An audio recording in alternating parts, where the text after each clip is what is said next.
Ayer se conoció por parte del Fondo Monetario Internacional que Ecuador y el organismo multilateral habían llegado a un acuerdo técnico para la entrega de un préstamo por 4.000 millones de dólares al Ecuador. Falta que sea aprobado esto por el directorio de la entidad y los primeros desembolsos podrían llegar desde mediados de mayo para el Ecuador a razón de 600 millones por desembolso, al menos los tres primeros que se darían durante la actual administración gubernamental. 4.000 millones más. ¿Para qué van a servir esos 4.000 millones? ¿Qué destino se le puede dar de acuerdo a los condicionamientos que ponga el Fondo Monetario Internacional? ¿Servirán o no para reactivar la economía de los ecuatorianos? ¿Servirán para mejorar la situación de la crisis eléctrica que vive el país o van a servir para pagarle al mismo Fondo Monetario Internacional? Buenos días, bienvenido. Buenos días, Liceña, Alexis, qué gusto saludarlos. Un saludo también para su audiencia. Bueno, un problema que ustedes saben que el Ecuador tiene, que es un problema muy serio, es el problema de la deuda pública. El Ecuador en estos momentos tiene una deuda pública de 84.000 millones de dólares. El presupuesto del Estado señala que va a haber un endeudamiento neto, o sea, un incremento neto de deuda a final de año de 6.000 millones más, lo cual significa que a final del año 2024 el Ecuador al menos estaría debiendo 90.000 millones de dólares. En las épocas del señor Moreno, los ministros de Finanzas del propio señor Moreno salían a festejar cuando tenían un crédito. Y fueron sumando los créditos, fueron sumando uno tras otro los créditos y hemos llegado a la situación actual. Lazo hizo más o menos lo mismo, pero el campeón sin duda del endeudamiento fue Moreno. Ahora, entre esos créditos, en los gobiernos de Moreno y de Lazo, llegó el famoso crédito del Fondo Monetario Internacional. El Ecuador en esos dos gobiernos recibió 6.500 millones de dólares del acuerdo con el fondo, más 1.000 millones de dólares que recibió de regalo. Y el gobierno de Lazo recibió 1.000 millones de dólares del fondo como regalo. Las declaraciones en ese momento fueron: vamos a robustecer las reservas internacionales. Robustecer las reservas internacionales significa poner plata para cumplir puntualmente el pago de la deuda externa. Y no es que no haya que cumplir el pago de la deuda externa, pero en la vida hay prioridades. Y un grave error de los dos gobiernos anteriores, que ojalá este gobierno no haga lo mismo, es dedicar exclusivamente todo ese volumen enorme de endeudamiento al pago de deuda y no dedicar por lo menos una parte a reconstruir la inversión pública para sacarle al Ecuador del hueco del estancamiento económico y del empleo en el que está desde el año 2017. Sus gobiernos sucesivamente han venido utilizando la deuda pública para cualquier cosa menos para inversión pública. Y fundamentalmente la han utilizado para pagar a la deuda que se tenía que pagar en el año correspondiente. Ahora, en el caso del Fondo Monetario, mire, nosotros hemos propuesto más de una vez que había la necesidad de buscar un mejor perfilamiento de la deuda con el fondo. Le voy a dar las cifras, no las que andan circulando por ahí, que son incorrectas, sino las tomadas de la propia página del Fondo Monetario Internacional. El Fondo Monetario Internacional calcula la deuda con los países en derechos especiales de giro, que es una moneda, algo así como una moneda virtual que tiene el Fondo Monetario, formada por una canasta de monedas. Y yo las he traducido a dólares. Entonces, el Ecuador tiene que pagar entre el año 2024 y el año 2028, digamos, en los próximos 5 años, tiene que pagarle al fondo 7.228 millones de dólares de esa deuda a la que ya me referí. En este año hay que pagarle 900 millones, el próximo año hay que pagarle 1.579 y los años siguientes un promedio de 1.500 millones. Pero el Ecuador no tiene el dinero para pagarlo. Entonces, ¿qué ha venido haciendo el Ecuador durante dos gobiernos? Tomando el dinero de la inversión pública, destruyendo la inversión pública y dedicándole a pagar la deuda. En este gobierno, en los primeros 3 meses, el plan anual de inversiones ha dedicado 50 millones de dólares a la inversión pública, de un total de 1.732 millones. 50 millones en los primeros 3 meses para la inversión pública. O sea, destruida la inversión pública. Ahora, con el Fondo Monetario, usted no puede reestructurar la deuda, como se suele hacer en el caso de los privados internacionales, como hizo el Ecuador en el año 2020, porque los estatutos del fondo lo prohíben, igual los otros multilaterales. La única cosa que se puede hacer es lo que hizo Argentina, y es lo que ha hecho ahora Ecuador: pedirle plata al fondo para pagarle al mismo fondo, es decir, diferir el pago de la deuda. Pero una parte de los recursos que el Ecuador va a obtener, es un crédito enorme que está obteniendo el Ecuador del Fondo Monetario, Esta es una línea muy especial a la que se acoge el Ecuador. Ha tenido grandes apoyos para poder obtener 4.000 millones, más 800 millones de la CAP. Ahí nomás tiene 4.800 millones de deuda externa. Entonces, una cosa importante que debe hacer el Ecuador, tiene que pagar la deuda con los multilaterales. Si no pagamos a los multilaterales, el Ecuador queda fuera de todo financiamiento internacional y no tiene financiamiento privado. De manera que es obvio lo que hay que hacer, pero una parte debe tomar para inversión pública. Eso es lo que los gobiernos neoliberales no hacen. Eso es lo que no han hecho durante 7 años. Y el resultado, usted lo puede mirar en el estado de los hospitales, de las escuelas, de los colegios, de la obra pública, la infraestructura básica que es fundamental para el crecimiento. No tiene inversión. Le acabo de dar las cifras del plan anual de inversiones. Ojalá este gobierno no cometa el mismo error y el ministro de Finanzas entienda que ninguna economía se sostiene exclusivamente con deuda pública. La deuda pública es un apalancamiento de algo fundamental que se llama crecimiento económico y no cualquier crecimiento económico. Eso no ha tenido el Ecuador en los años pasados y las consecuencias están a la vista. Entonces aquí no hay tanto que aplaudir, ¿no? Esto estaba previsto en el presupuesto general del Estado. Ahora nos falta todo el otro paquete de endeudamiento interno, que son 6.300 millones de dólares adicionales, porque el financiamiento que requiere el Ecuador, o más de 10.000 millones de dólares. Entonces, me supongo que el Ministerio de Finanzas está trabajando en el paquete de financiamiento interno. Finalmente, esta que es la primera parte, la más extensa, para poner en contexto, ¿no?, el tema con el Fondo Monetario y de la deuda en general. El problema con el fondo se da en la condicionalidad que existe. El fondo no entrega la plata a los países simplemente como un crédito cualquiera. Le exige cosas, lo que se llama la condicionalidad. Y esa condicionalidad del fondo es bastante conocida, es la famosa receta única. Algunas de las, mire, el fondo incluso en eso ha cambiado. Ahora el fondo primero le pide que usted cumpla ciertas cosas antes de darle la plata. Como por ejemplo subir el IVA del 12 al 15%. Hola economista, pero ¿cómo está? Muy buenos días. Sin duda alguna. Le quería justamente consultar sobre eso, porque hoy de mañana veía el tweet, y lo comentaba hace unos segundos además, de Mónica Heller, presidenta de la Cámara de Comercio de Quito, celebrando, como es obvio, desde esos sectores, la suscripción de este convenio, ¿no?, con el FMI. Y ella decía que finalmente los sacrificios que hemos hecho los ecuatorianos dan resultado. Esos sacrificios tienen que ver con, por ejemplo, el incremento del IVA. Pero yo le quiero recordar a usted, economista, de que el gobierno del señor Noboa nos dijo que subía el IVA para cubrir el conflicto armado interno. Es decir, que la reforma tributaria y la ley urgente, mediante la cual se subió del 12 al 15%, diciéndonos a los ecuatorianos que era para cubrir el costo de la guerra, entonces fue mentira. Claro, el incremento del IVA es una de las condiciones directas del Fondo Monetario para poder aprobar este proyecto. Desde muy tempranito en la mañana seleccionamos... Cuando uno se hace una pregunta, o más bien dicho, tiene que hacerse la pregunta, esto de que lo que ha dicho la señora que usted menciona, finalmente dan frutos y dan resultados los esfuerzos que se han hecho. Pero ¿a quiénes le dan resultados? Porque en el fondo, más allá del Fondo Monetario, más allá de los créditos y el endeudamiento, aquí lo que hay es que, en primer lugar, las campañas electorales son un concurso de mentiras.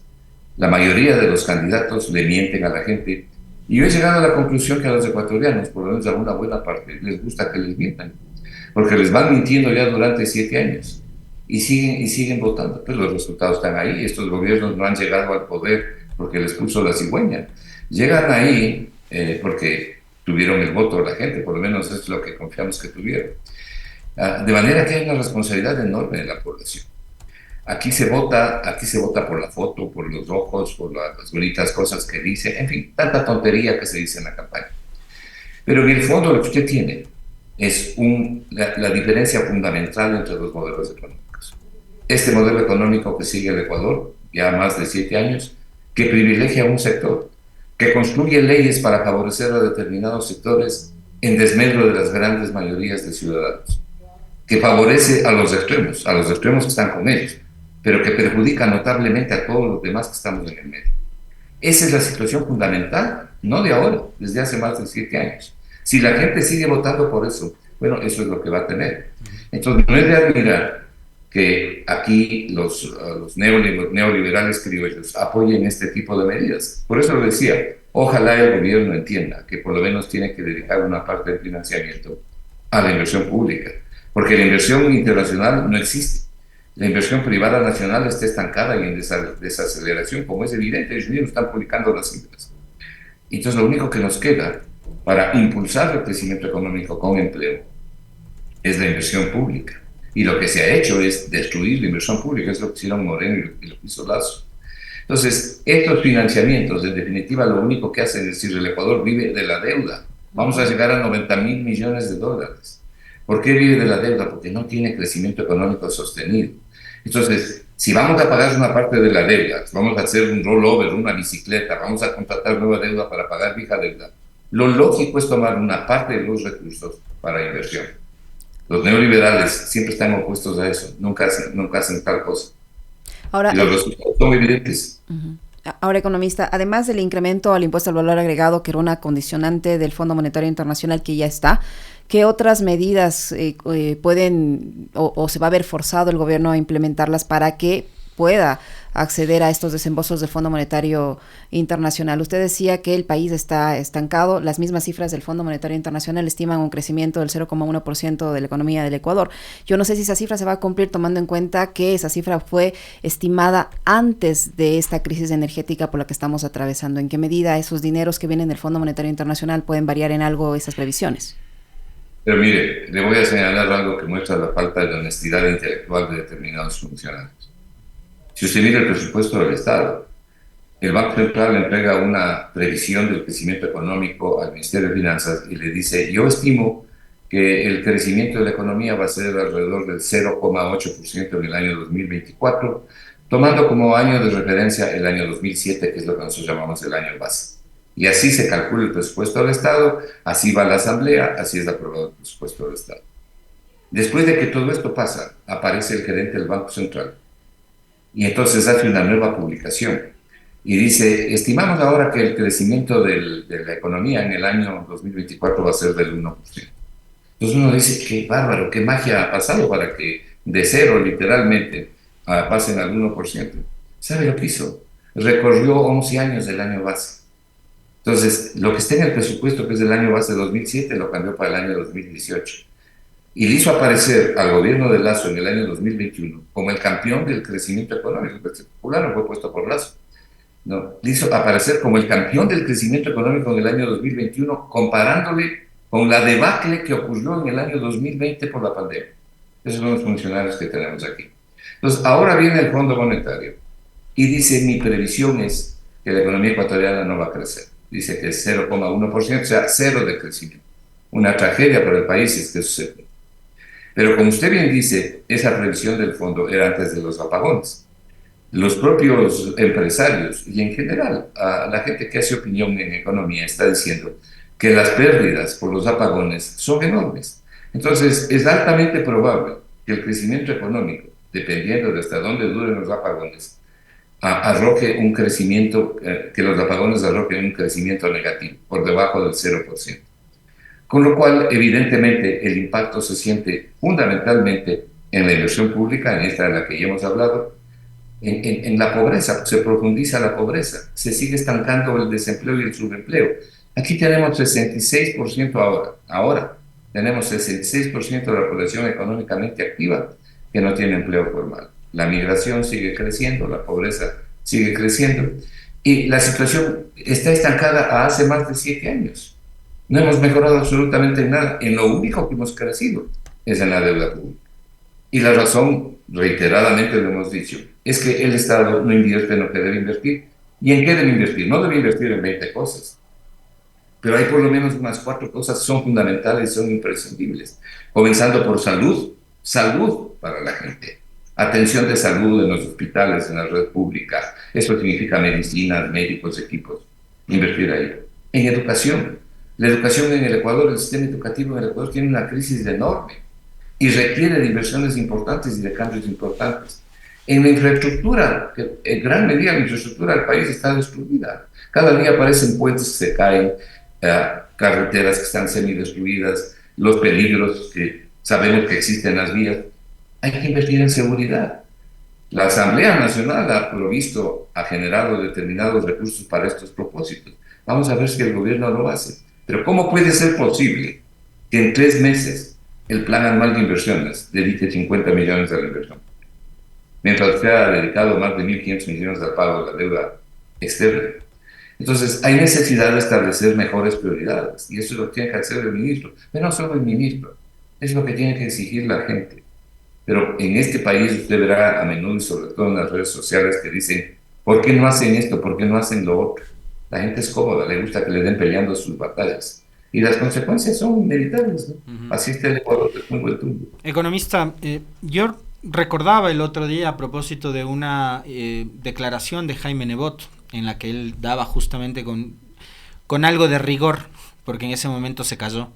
La cifra que usted señalaba hace un momento, ¿no? De que el Ecuador en este 2024 ha superado los 80.000 millones, usted ha ubicado en 84.000 millones del nivel de endeudamiento que tiene el país. Pero yo recordaba en esa época que por allá, por el 2017, 2018, cuando Pablo Celi era el contralor, se armó toda una comisión para auditar la deuda.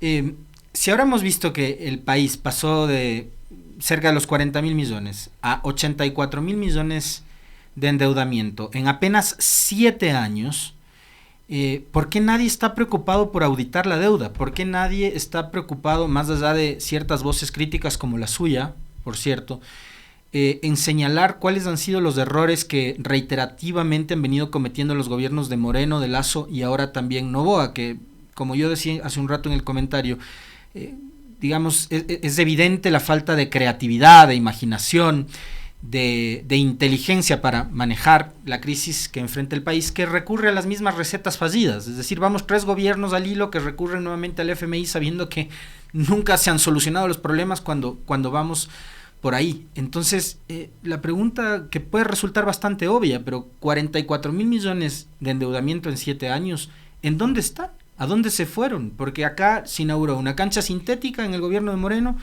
un poste en el gobierno de Lasso y una página web en el gobierno de Noboa. Usted hace una pregunta enorme y que además es una pregunta lógica.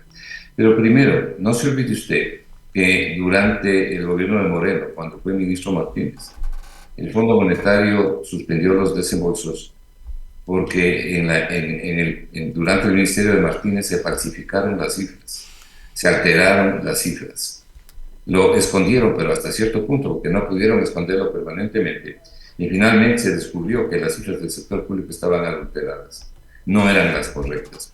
Y una de las cifras que se presentó oficialmente, que no era la real, y que todos la aceptamos en determinado momento como rap, si las publica el Ministerio de Finanzas, ¿no? Bueno, uno no puede pensar que le están presentando cifras equivocadas. Era justamente la de la deuda pública, entre otras, porque en realidad la contabilidad nacional también tenía serios problemas. Y eso fue lo que señaló el fondo, y el fondo exigió que se cambie. Y cuando se fue Martínez, comenzaron a cambiar las cosas, y finalmente hizo la nueva publicación de la deuda el ministro Simón Cueva, que es una de las cosas que hay que aplaudir de él, porque por lo menos, neoliberal como es, pero por lo menos estuvo comprometido en presentar las cifras reales, y eso es bastante bueno. Entonces hubo un cambio sustantivo, y usted lo puede ver cuando mira las estadísticas que publica el Ministerio de Finanzas sobre la deuda pública. Las cifras que yo le acabo de dar corresponden al boletín del Ministerio de Economía y Finanzas. Esto como una primera aclaración. ¿A dónde se fue la plata? La plata fundamentalmente se fue a 2 cosas, porque es evidente que a inversión no fue. Buena parte del dinero se fue a gasto corriente. El gasto corriente ha seguido subiendo también inercialmente, ¿no? Hay más policías, ¿no? Los militares suben de grado, ganan más, en fin. Se fue a gasto corriente, pero la mayor parte se fue a pagar la deuda. El Ecuador viene pagando un mínimo de 8.000 millones de dólares mensuales en capital e intereses de deuda. Entonces es una cifra enorme, un ahogo enorme para el presupuesto del Estado sin crecimiento económico. Aquí estamos sosteniendo el presupuesto del Estado 2024 con deuda masiva y con los impuestos que ha creado la Asamblea. Pero además, si usted mira la balanza de pagos y un informe que publica mensualmente el Banco Central, que se llama Gestión de la Liquidez, usted va a ver cómo sale la plata mensualmente del Ecuador. Y lo que hizo el señor Lasso es bajar el impuesto a la salida de divisas para que ni siquiera ese pequeño dique de contención que había para que salga la plata le dé ciertos resguardos al país. Entonces, la plata ha salido del Ecuador, pues es evidente que salen enormes cantidades de dinero del Ecuador. ¿Por dónde entra? Entra por el lado del endeudamiento. Esto de vamos a fortalecer las reservas internacionales, no era otra cosa que poner plata en la reserva para que salga. Mire usted, solamente en el último año, en el último año del gobierno del señor Lazo, comienzos del señor Novo, la reserva internacional cae casi 5.000 millones de dólares. Algo insólito, algo inédito. Entonces, ¿por qué? Porque temían en la campaña que pueda ganar a la candidata González y que puedan llevar adelante un uso programado y prudente de la reserva internacional. Y luego porque el Ministerio de Finanzas comienza a debitar su cuenta, a sacar dinero de su cuenta, de las instituciones públicas, porque no tenía los recursos, porque no había crecimiento económico, y se cerraron las fuentes de financiamiento con Lazo. Llegó Noboa y le explotó el problema en la cara a la gente, que en definitiva es la que sufre las consecuencias. Entonces, cuando usted hace la pregunta, ¿y a dónde se fue la plata? Se fue a eso y se sigue yendo a eso, al pago de la deuda. Hoy estaremos pagando alrededor de 10.000 millones de dólares este año. No, al pago de la deuda. Esa deuda con el Fondo Monetario, el Ecuador no la tenía cuando Moreno llegó al poder. El Ecuador acumula esta deuda entre Moreno y Lazo, y ahora tenemos que pagarla porque desde este año se cumplen los vencimientos de la deuda con el fondo. Entonces, le hemos pedido plata prestada al fondo para pagarle al mismo fondo. Antes, lo que hacía el Ecuador es entrar a los mercados internacionales, vender bonos, pero está fuera de los mercados, ojo, desde el año 2020. Entonces, las fuentes de financiamiento se han reducido. Si las fuentes de financiamiento se reducen, como en efecto se han reducido, si usted no tiene crecimiento económico que amplíe la base de tributación, para que con una base de tributación, o sea, haya más aportantes, el SRI recaude más, el Seguro Social recaude más. Entonces, encima de eso destruye la inversión pública. Los gobiernos lo que han hecho es ampararse en la deuda. Y aquí es donde funciona el modelo para unos y no para otros. Este es un modelo excluyente, absolutamente excluyente, y va a seguir siendo excluyente.